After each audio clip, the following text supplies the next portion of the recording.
करती हूँ कि आप बिल्कुल ठीक ठाक मज़े में होंगे। हम भी ठीक ठाक मज़े में, अल्लाह का शुक्र। तो आइए चलते हैं शाही खाने में। आज हम बनाने जा रहे हैं तो हमें फुल्कियों की, पकौड़ों की इसकी ज़रूरत पड़ती है। तो आज हम घर में बनाने जा रहे हैं फुल्कियाँ। तो जिसके लिए हमने ले लिया है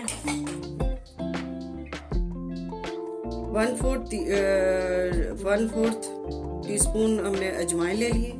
इसको हम कूट लेंगे। और 2 कप हमने ले लिया मैदा, इसमें शामिल कर देंगे। और तो हमने अजवाइन पीस के इसमें शामिल कर दिए। इसमें हम शामिल कर देंगे थोड़ा सा नमक, 1/2 टीस्पून। इसमें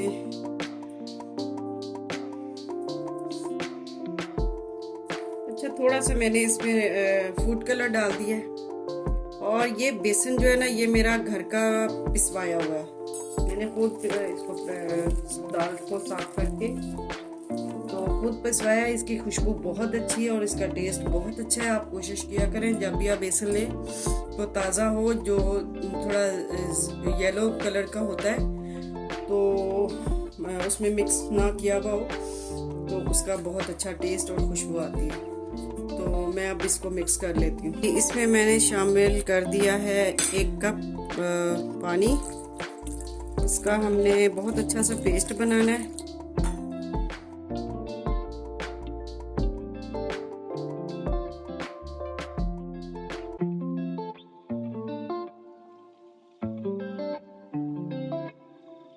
आपको लगे कि ये 1 कप पानी कम है तो आप इसमें थोड़ा सा और शामिल कर दें। और हमने इसका बहुत अच्छा पेस्ट बनाना है।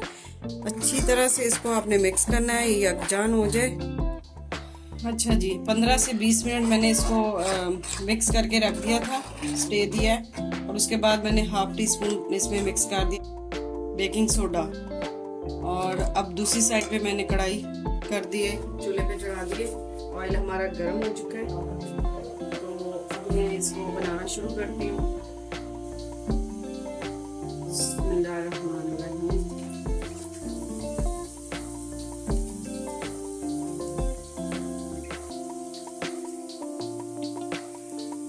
बिल्कुल लो आंच पे हमने इसको बनाना है।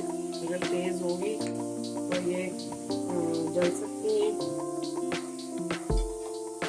फिर इसका बिल्कुल भी जायका अच्छा नहीं रहेगा।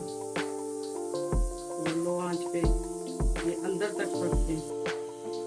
तो माशाल्लाह अल्हम्दुलिल्लाह, ये देखेंगे क्या क्रिस्पी बनके तैयार हुई है हमारी दही फुल्कियाँ। तो ये देखें कितनी क्रिस्पी बनी है, अंदर तक पकी हुई है, बिल्कुल भी कच्ची नहीं है। और बहुत अच्छा इसका टेस्ट है। आप भी ट्राई करें, हमारी तरह बनाएं और हमें बताएं कि हमारी रेसिपी आपको कैसी लगी।